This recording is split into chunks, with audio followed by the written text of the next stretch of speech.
Hello everybody, welcome back to the channel. Now, as you can see, I've got the tie on, we've got the Apollo music going on in the background, because it is time for some more Pokemon Sleep news. Now, this news is pretty interesting, and it doesn't come to us in the normal form that we see with news postings. It's not a Pokemon Sleep news, it's not even Raid on X.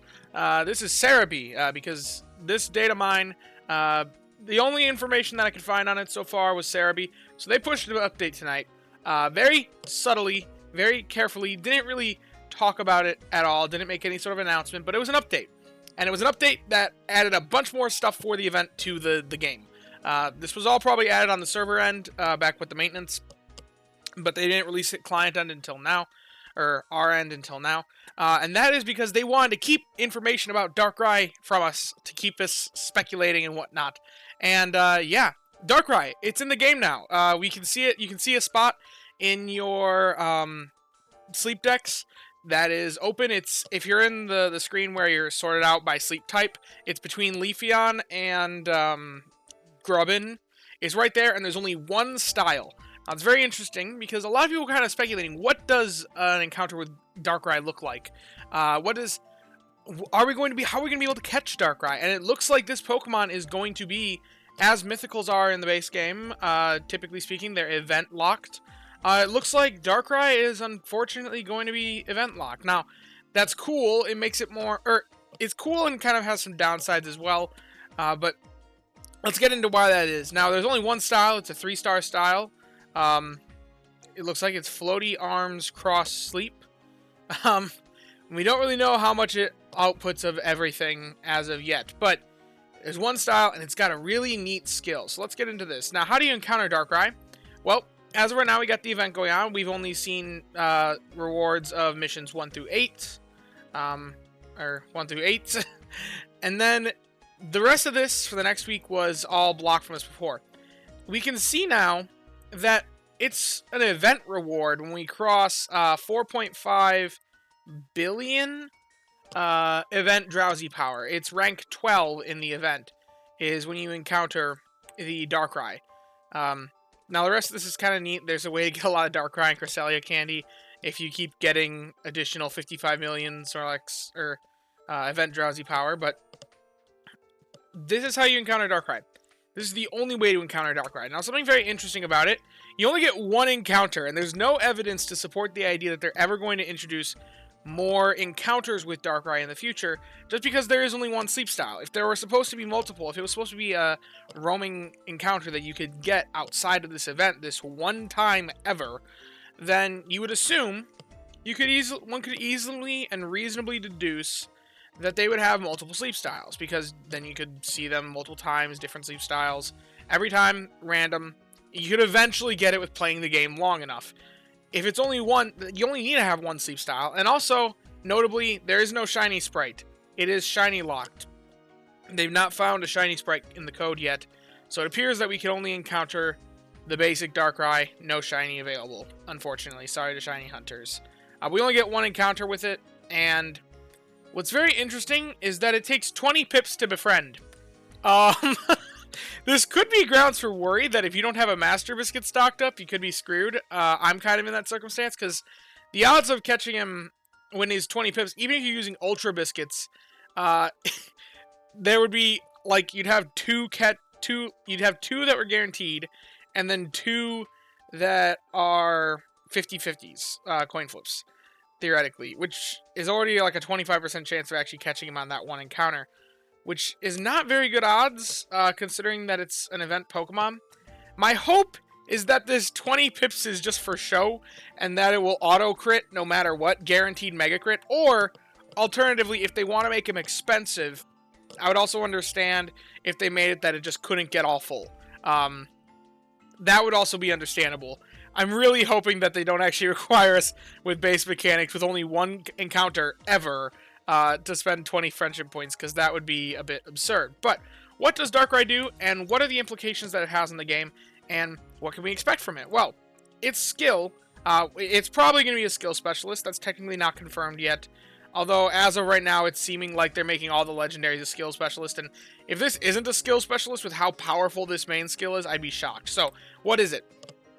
It is Bad Dreams Charge Strength M. It is a Charge Strength M variant, which is really, really interesting, because what it does is it increases Snorlax's strength by a set amount, but at the same time reduces the energy of a helper Pokemon count in your team that aren't Dark-type. So, this is interesting because it is our first main skill to have a notable drawback. Every other main skill in the game are pure buffs, whether that be increasing your pot size, giving you more energy. There's no skill that a skill proc, as of right now, is bad, that actively harms productivity in any way. This is more interesting because it theoretically can harm your team's productivity by decreasing energy. But in return, you're getting a tremendous amount of Snorlax strength. And the reason why I say tremendous is if we compare this to Charge Strength M. If I just pull up Charge Strength M for the comparison, a level 7 main skill is, I believe, 6,409. Let's see, am I right? Yes, 6,409 is the strength of a level 7 main skill for Charge Strength M. Darkrai's level 4 main skill produces 7,149. Let's zoom in on this a little bit. 7,149 for level 4. Level 6, it's like more than double what a level 7 main skill produces off of the basic Charge Strength M. At the drawback that it is reducing the energy of the helper Pokemon team. Additionally, something else of note, it doesn't reduce the energy of Dark types. Now, every other legendary in the game, as of right now, has a skill that is boosted by the presence of other Pokemon of its type, and by the variety of species. That, as of right now, we're encouraged to run under-evolved Pokemon on these sorts of teams to continue to boost the Pokemon's main skill. We have this with all the legendary beasts with their helper boost, and we have it with Cresselia as well, that different species contributes to boosting the skill. With this one, if it's Dark type, it's immune to Darkrai's bad downsides. It's immune to the bad dreams. So there's really no incentive to run an under-evolved Dark type, which is interesting because Sneasel, honestly, is probably one of the most... If there was a Pokemon that you could run unevolved and get away with it, Sneasel's probably one of them. But anyway, what are the Dark types that's currently in the game? I pulled up and only showing off their fully evolved forms because, like I said, there's no reason to run an under-evolved one with the way that this main skill is structured. But what do we have? What could a theoretical Dark type team look like? Because, in theory, you'd want either, like, if you're running this skill, there'd be two, I think, reasonable things. Either you have a really, really good healer in terms of procs, which now this may actually combat the whole idea of helping bonus on the healer that I've talked about for so long, because if you have a good Darkrai, which potentially Darkrai's sub-skills is probably going to look the same for everybody. If I had to assume, everybody's Darkrai is probably going to be exactly the same. Let's hope it's not the base legendary that we have. Let's hope they do something different with it since it's a mythical. But either way, theoretically, you either have a team of all Dark types, so that this skill has no drawback, or you have a team of mostly Dark types, and then, like, maybe an energizing cheer Pokemon to energize the one Pokemon that is getting its energy drained, or two Pokemon that are getting their energy drained. I think that's a very interesting application of energizing cheer. I still wish it was guaranteed to apply to only the lowest energy Pokemon, but either way, something that could be kind of neat. It could bring about more interesting niche usages of running energy recovery up Pokemon that aren't Dark types, because then they get more energy off of the other procs, that they can afford to expend this energy and not be a Dark type alongside with it. So there's a lot of interesting things when it comes to energy management with this type of skill.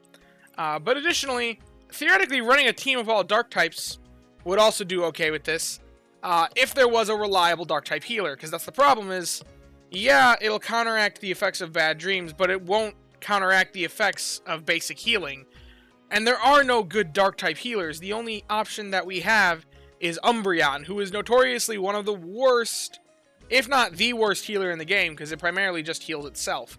So, like, the only teams that I could see realistically doing this is, like, maybe Tyranitar for ingredients, and then a bunch of Umbreons to heal itself. If you have Berry Fighting S EVs, make them into Umbreons, and then they do this job, kind of. But I still don't think the team's going to be all that good. But there is one factor that is to consider here that we don't have, and that is, or two numbers really, the frequency that Darkrai has and the skill proc rate that Darkrai has. Because if Darkrai procs a lot, then this is going to be more significant. Then maybe running a team of all Umbreons is a decent opportunity cost just to get this insane of a skill, if it is that correct. But we'll only know as time goes on. Additionally, we don't know this number. This number could also be very impactful. This number is how much the energy is reduced by. If this number is very large, let's say it's 20%. This is the example that I gave in the Discord earlier. If this number is 20%, this is going to be basically unusable without a team of all dark types.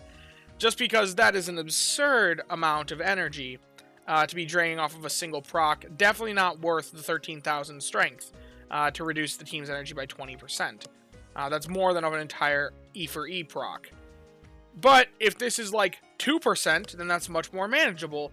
And in that case, then it may just be worth it to not even worry about running dark types alongside Darkrai. And just run a slightly better healer than you would otherwise. Or try to catch a slightly better healer.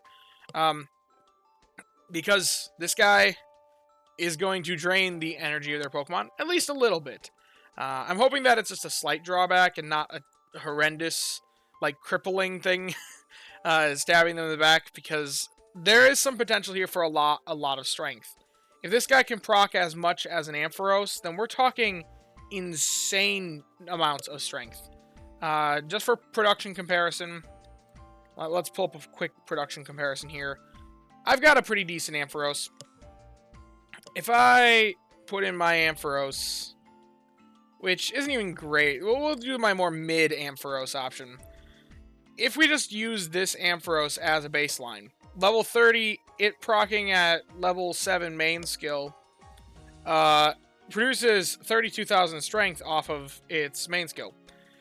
If that's a Darkrai, we're talking that's now 64,000, because like I said, Bad Dreams is more than double what Charge Strength M can produce, if it's proccing at the same amount. If we assume that Skill Trigger M isn't giving it enough, or is being too generous here, and I take that away from the Ampharos, that's still 23,000, which still comes to almost 24,000. That's still an additional 48,000 in strength, which, even with the Skill Trigger M here, the Ampharos was not exceeding 48,000 in strength for productivity. So, realistically, this dude, how does it compare to favored berry specialists? I wonder. I haven't actually made this comparison yet. You guys get a little bit of live comparison. That's what happens when I do things late at night.